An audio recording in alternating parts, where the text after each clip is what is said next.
All right, popping in for another segment. So we just kind of finished and wrapped in talking about the our impressions of the Canelo versus Charlo super fight.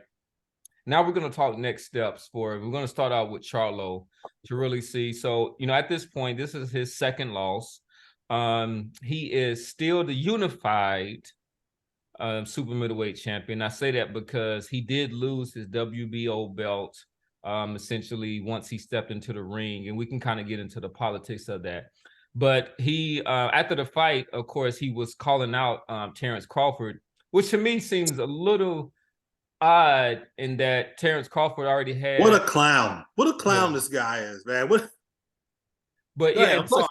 Terrence Crawford already has a fight booked with his stablemate already in there. That is against the rematch against Errol Spence. But I want to throw something out there too, because why don't you go and get your belt? Why don't who go get a belt? Why don't Charlie go get his belt that they took away? And that's a big fight. Because it's about the money. Ain't no Usyk fight gonna be bigger than a damn it's not Usyk. You talking about Tim Zoo Crawford fight. Talking about Tim Zoo. Yeah, I mean a Zoo fight ain't gonna be bigger than a Bud fight. So it's about money, with so I like I mentioned in the last segment, it's about money. I think it's money now with that dude. You know what I'm saying? He just made a $10+ million fight, and now you talking about, is that how much he made? Yeah, I think Canelo made like close to 50, and Charlo made like 10. Well, that sounds crazy. They gonna lose money on that fight. Yeah, I want to see the pay-per-view numbers, but I will say this, that the gate was $20+ million though, just for the gate. See, is that what's being reported? $20 million gate, huh? Yeah, $20 million gate. Steve. Canelo don't wake up without like at least 40. You know what I'm saying? He don't wake up unless he's making 40. So yeah, nah, and then everybody else made 10. It only makes sense because everybody else, all them other guys made 10 with just one belt. Like this was what's it called? Undisputed versus undisputed. Nah, Jacobs made like 15. Jacobs made 15. Kovalev, I think, made 14. Yeah, so over 10. I'm saying, so you just proving my point. Everything is over 10. So, like, Canelo is the cash cow, meaning you gonna get paid, but he gonna get paid way more. Man, yeah, $50 million for that. That's a shit. But I mean, so let's say, because now I've heard that Terrence Crawford is not even interested in that fight. So that's a mistake. I think he's just talking shit. Very big mistake. Why? Yeah, I mean, that's a mistake because you because don't want to see guys fight who they're supposed to fight. Like, how long is he going to avoid Tim Zoo, and then y'all are co-signing it? Well, what I'm saying is that if you're Crawford, your options are pretty limited at this point. I mean, you've got a Spence fight, and then what are your other big money fight opportunities? Canelo was saying he's not interested in this Crawford fight, and Crawford ain't gonna move up to 168 to fight him. Well, we didn't know. Crawford's been talking a lot of shit. He's been feeling himself recently, been talking a lot of shit. And the talking heads on YouTube, the guys with the biggest platforms, have all been co-signing that fight. To me, it's absurd. To me, after this weekend, Crawford comes into that Charlo fight as the betting favorite. He's the betting favorite against Charlo. He's the betting favorite definitely against Tim Zoo. He can A-side bully those guys at the negotiating table, which he's all about, right? Is squeezing every single last demand he can out at the negotiating table. You're not gonna be able to do any of that shit against Canelo. You're gonna take what Canelo give you. 10 million. You're gonna take this 10 million. Canelo gonna make that 50. Exactly. You try any of that shit he tried with Errol Spence, and Canelo Alvarez is gonna walk. He's gonna laugh. He's gonna walk away. Why not do JerMELL CHARLO and Tim Zoo? You probably gonna make as much money with those two fights, if not more, as you would have with a Canelo fight, in my opinion. So for me, trying to JerMELL CHARLO was still a unified champion at 154 pounds. He right? pissed us off, but he's still a champion. He's still a champion, and for my money, again, I didn't watch the fight, but how that fight went down with Canelo is not necessarily how a fight with Terrence Crawford is going to go down. Yeah, right. And so like let me give a quote from Crawford. He said, "You went out sad. Didn't even try to win. All you did was try to survive. You should be ashamed of yourself. I'm over Charlo, no longer on my hit list. He went out there and laid down." So, that all can be true. That could all be very, where is very that true. going to put him though? He boxing himself out. And then now all he got is Tim Tszyu. Who we talking about? Who's boxing himself out? Who's boxing himself out? Are we talking Bud. So for Bud to get any money, any views is going to have to fight Boots or Tim Tszyu. Well, first of all, Bud has a fight after Spence. Bud has a fight coming up, right? Yeah, so, after Spence. I think that he has some. I think that he has some options or whatever. Name them out. But let's not get distracted, right? We want to focus on Charlo. We focus on Charlo and his opponents. I'm just saying that Bud is taking himself out of the equation. So my opinion is Charlo never fights at 154 again. Still, I said that before. I say where that does again. he fight? He's going to 160. I don't see him dropping way back down. He said the fight the day of the fight he was at 174. I don't see him going that's his walking around weight. You know that, right? I mean, that's probably lower than his walking around weight. It's lower than his walking around weight at 174. I don't see him going back to 154, bro. No, but what he was saying in making that point was that I weighed in at 168 and I only gained these 4 pounds. Like, I'm obviously not 168 pounders, because he was saying that usually they're gonna put on.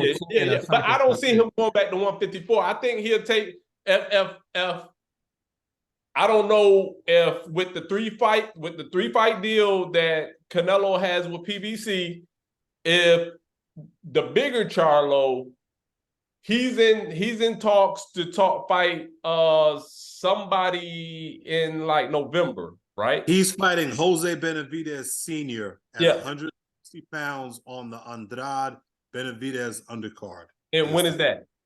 That's November. That's Thanksgiving weekend. And then Canelo said that he don't know who he's fighting, but he's fighting in May, Cinco de Mayo. Yeah. So it has to be. It pretty much has to be a PBC. It's going to be a PBC fighter. He has a 3-fight contract with PBC. So right, if the brother goes to 168, then the little Charlo can go to 160. That makes more sense than trying to go all the way back down to 154. And looking at the landscape, it is feasible, and there are definitely fights for him. You've got Austin Amel Williams, I believe, is a PBC fighter, if I'm not mistaken. You've got Cornflake Lamana, who is definitely a PBC fighter. You've got Machai Seletsky, who's been on ice for years now, but he's also a PBC fighter. Edison De Lauro, who's the WBA champion. Well, I mean, okay, that's a pretty good name. But I mean, I thought you were just feeding us melatonin, because I mean, those are about to put me to sleep. All those other fights. Yeah, I mean, but it's still easier to make those fights than to go all the way back down to 154. But this is what he said out of his own mouth. There's nobody's trying to convince him. He has, like, he's still the king of that division. He said out of his own mouth, he said he was gonna whoop Canelo ass too, and we saw that one. He said I can make it great, but I mean, why? I just don't understand why are we like that when it comes to 154. There's never been a bigger fight than that in the last 5 to 7 years. Charlo against. Well, Charlo against, obviously, Crawford would be bigger than that, right? Well, yeah, I mean, against Crawford, yeah, I mean that would be, but it wouldn't. One thing, you wouldn't have an undisputed champion after the fight. I'm talking about for an undisputed championship. I don't see why, but let's hold on. Let's bring in Coach. So Coach, based off of not Zeus, but Charlo's performance in his latest fight. and his prospects that are out there, what would you like to see him do next? Look, man, I'm get on back down to 154, man. You know, go down there. You can fight Zoo. You can fight Mendoza. You can fight. You can fight Fundura. Because even during the fight, even during when him and Crawford was talking junk, he made a little joke about, go fight that big, tall, lanky mother. Blah blah blah. I'm busy. You can fight Fundura. I mean, it's just you go and fight Jesus Ramos. You know what I'm saying? Yeah. So yeah. Oh, that's 4 different. It's just people out there, bro. So I'm saying, get on back down the 154. Try to reclaim your name, man. And then you got Xander Zayas, on the come up. This dude got to reestablish his whole rep, man, because right now he is just so all right. So but now to get back to what I was saying, you saying he has to rebuild his whole rep. So which one is easier? Killing yourself to go rebuild at 154 or establishing your rep at 160? That's wide open also. I think the landscape is easier at 160 than 154. Well, let him answer the question. That's what I was going to ask him too. But look though, but why I don't know. I've heard Haney say, "Okay, hey, I can't make. I can't honestly sit here and say that if y'all might know something that I don't know." That's what I'm saying. Like, what are you like? Where are you getting this narrative from? I think what Randy's getting at is the getting back down. We saw Roy Jones try to do it, right? So that's what I was going to ask Dave. I think what Randy's asking Dave is, what does that look like for Charlo? Is that cutting all that weight to get this dude young, man? Yeah, okay. Let's be clear. I know, but let's be clear on that. All right. So and at the time, I think he was younger than Roy Jones when he did it. So Roy Jones went from a light heavyweight up to a heavyweight that was 200 and plus pounds. So that was like he had to put on muscle mass and all this. This was just somebody who didn't just necessarily have to diet as much as they want to. Like this, true. This wasn't somebody who had to like bulk up and put on 20 something pounds. He was just like, I'm not gonna. So it's like, you know what? Where I couldn't have steak before, guess what? I can have steak now. And not only that, man, this is he didn't bulk up and fight at this weight. Yeah, 3-4 times and then try to get back down. He just went up. He had one fight at this weight. Man, get his. Yeah, and if you look at his body didn't look. Yeah. I mean, it just, to me, it's not, the risk is more than the reward. It sounds like you trying to save Charlo from another ass whooping. Like, why don't he can get an ass whooping at 160? You ain't said nothing about Tim yet. Like, bro, if this dude goes out and knocks out Tim, I don't want to set it up where there's an excuse. Oh man, I was too weight drained. You know what I'm saying? Because that's the first thing they said against Spence when he got mopped. It was like, man, he was weight drained. He stayed at the weight class way too long, blah, blah, blah. So I'm like, all right, go to 160 and see what happens. But what's the reward, Randy? You just said risk reward. I guess what I would ask you was, what is the reward at 160 fighting guys like Cornflake, LaManna, and Lara and Carlos Adames? Like, what's the reward? If you're walking around weight is like 175, 180. And then, you know what I'm saying, if you can go down to 160 and become a champion, I think that's more reward than trying to drain yourself from 154. Put a number on it. Hold on, Randy, put a number on it. How much is he making for a WBC fight with Carlos Adames, and how much is he going to make fighting Tim Tszyu? Prox, just more or less. More fighting Tszyu. More fighting Tszyu. Right. None of them are going to equate what he did with Canelo. So he, you know what I'm saying? Thank you for bringing that to our attention. Thank you. Hold on, but if I was him, and if I wanted to prolong my career, I'll go with Lara. So you are trying to save him and then build versus the risk of going down to one and lose. And then you are trying to save him from Tszyu, man. What has hold on. Go ahead, Coach. I think no. Let's go. Let Coach go. Under normal circumstances, if Charlo wouldn't have never went up to the 168 to fight Canelo, I think he mops Tszyu. I'm never trying to make him run from Zoo. If he wouldn't have went up to 168 to fight, I think if he stayed at 154, he mopped Zoo. Look, So, man, Dave, what were you gonna say? Randy sound like Charho's pimp trying to say. All right. Now look. You sound like Charho's pimp. I just don't want him to go back to 154 from being at 160. You sounding real pimpish right now. I'm gonna go ahead and give that to you. Let me be rational here. All right, look. This is yes or no question. He go down to 160. How many belts does he have at 160? 0. No. He go to 154. How many belts does he have? 3 belts. You go, wait, hold up. You go and fight and get that one belt. Go fight, get that one belt. You got to understand, I told y'all before, looking at this thing holistically, these people, these fighters, they either fighting for loot or legacy. He went for the loot and got bent over. Man, get back down to 154. Try to re-establish. I argue that he already made his legacy at 154. Why can't it's better to go try to get it at 160? He already became undisputed at 154. What else can he do at 154? He can Fight get that Terrence belt Crawford and make a ton of money. Terrence Crawford. He can get that belt back and fight. All right, if Terrence want to set up to fight that, but you know what I'm saying, like anything else, he already became undisputed at 154. Yeah, but so like Terrence said, legacy. If he can go to 160 and do the same thing, why are y'all saying that's a bad thing? That's a better argument Crawford. you're making now. That's a better argument you're making now than the risk reward thing. Crawford. He called out. Look, man. No, I honestly want him to see him. I honestly want to see the Crawford Charlo. I know, but hold on, Randy. But you kind of you want to see that fight, and what weight is that going to be at? I don't give a fuck what weight is. You know what weight that's going to be at. 154. You don't want to say it. Okay, you don't because you're contradicting yourself. If he get one fight, if he have one fight go down to 154. If Bud says he don't want to fight him no more, then go to 160. There's no reason to go back to 154.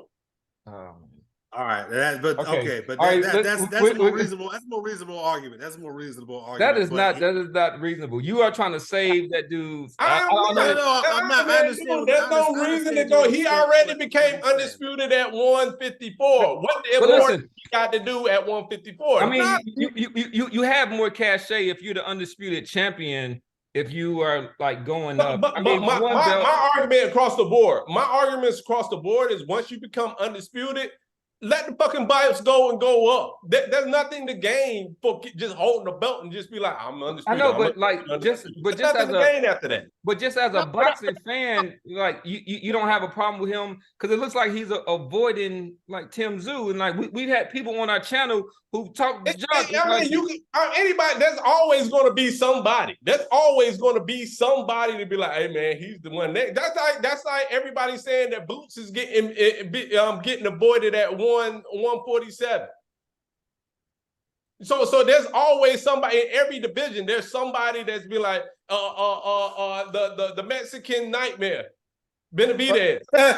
There's somebody in every division that you can say that's getting avoided, man. You don't get undisputed and then just go up. You don't do that. That's why in boxing it's called why? It makes no sense because now you paying all the sanctioning fees. There's no reason for you to stay there and keep fighting. Here we go. This is the modern boxing. That's why we call him the cat. This is the modern boxing. Remember when guys used to undispute and then defend their undisputed belts? There was an undisputed reign. And let me tell you something. When it comes to those sanctioning fees, it's not a small thing. It's not something that we should be glossed over. But I tell you what, if I'm a guy like Canelo Alvarez, or if I'm a JerMELL CHARLO, and I'm sitting down here and I'm defending these belts, right? I want my promoter, my advisor, whoever you are, I want you to help me cover those sanctioning fees. I want you to help me cover those fees because the whole division, 154 pounds, is almost exclusively on PBC. I mean, there's a lot of good fights to be made down there. You want me to stay down here? You want me to defend? I want you to help me cover these sanctioning fees because it's not a small point. It's not a small thing. Randy brings up an important point. Yeah, he does. But there's a lot of money. It does, but see like a different way because we all you shit on like Haney for being undisputed and be like, he really ain't go through the whole gambit. You know what I'm saying? Whoa, we didn't. That was you. You Because did he that. fought one that person. wasn't us. He That fought, was you. That wasn't us.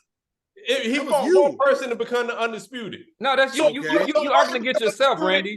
You arguing against yourself. Any given Saturday, Randy, somebody can lose. That's Once called you get that's undisputed, called man, circular. just let That's it called go. circular reasoning. Like nobody made that argument except for you. You were saying Well, that. yeah, that's my fucking reason. You know what I'm saying? Haney didn't go through the gauntlet like any other undisputed champion. Let's not get too sidetracked. You should be able to fight one person and then get and become undisputed a whole and be like, I'm the champion before Boy Elder, and you just fought one person and won.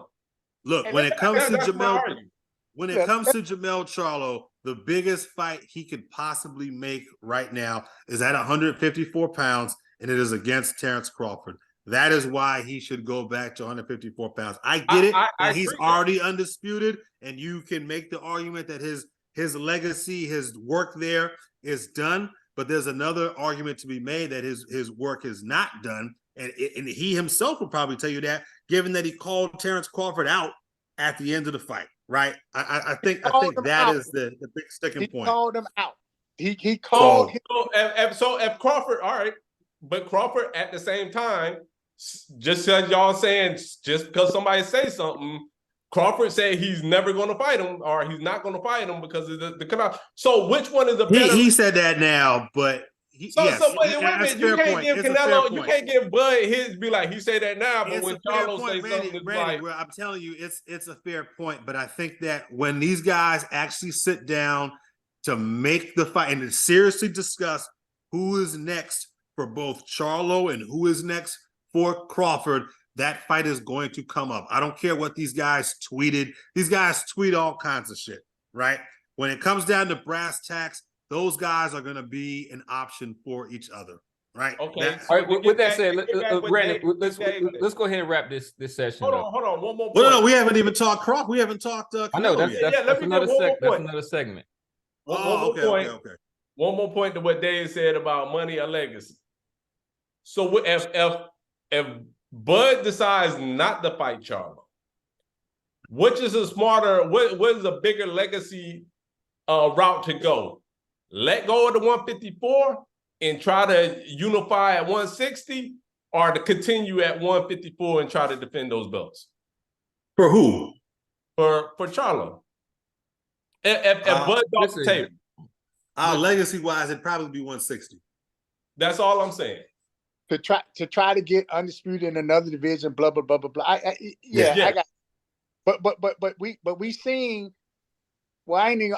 Hey, go ahead on, Professor. I'll let it go. We'll pick it up later, man. Go ahead, make your point. What you gonna say? Go ahead and make your point. Well, we already know that Charlo is all about daggone money. We all know he knows about the money. That's going back to Jared's point. You know that the bigger fight when they sit down is going to be Crawford versus Charlo. That's it. And Casual, you switch your argument. You've been talking about the money the whole time. And like, let's be clear.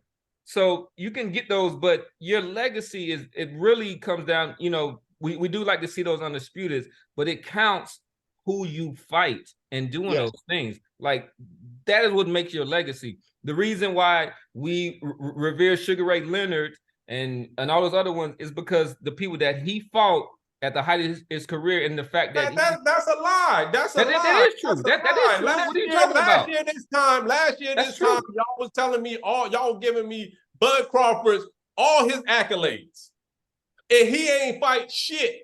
So that's not true. That's the only person on his belt, so on his list. So don't give me that shit. That's according to you. That's true.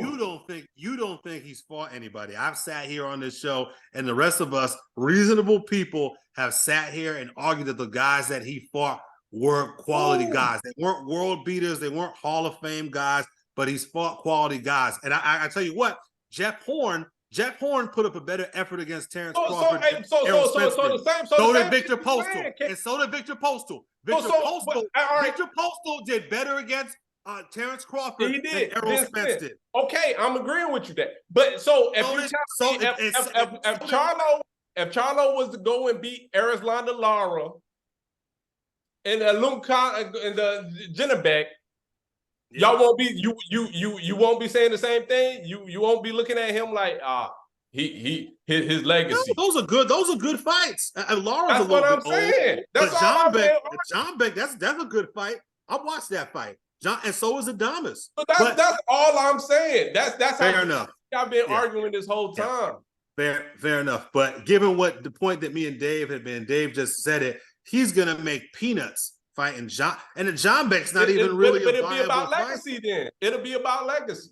But at this point in his career, man, you see how he's moving. You hear the things he's saying, Randy. It just doesn't look like it's realistic. He got one payday, dude. Y'all, he got one payday in his career. No, that's the rest of he them got, like $1 million, $2 million Yeah, fight. that is true. He got a lot of kids too. Don't he got like 6 kids, 5 kids, whatever. I don't know. But y'all talking true. like he only put the money fights all his career. He got one money fight Saturday. Charlo is with Al Heyman. The guy is he's good. Trust me. I don't know about that. I don't know that being with Al Heyman is indicative of your financial stability, but maybe he is, maybe he isn't. I don't know. Really? His brother's gonna be moving in with him soon, probably. So I don't know. I think we should move off this now. Let's go ahead. A little bit long-winded. All right. All right, we're gonna do Canelo next. Yep.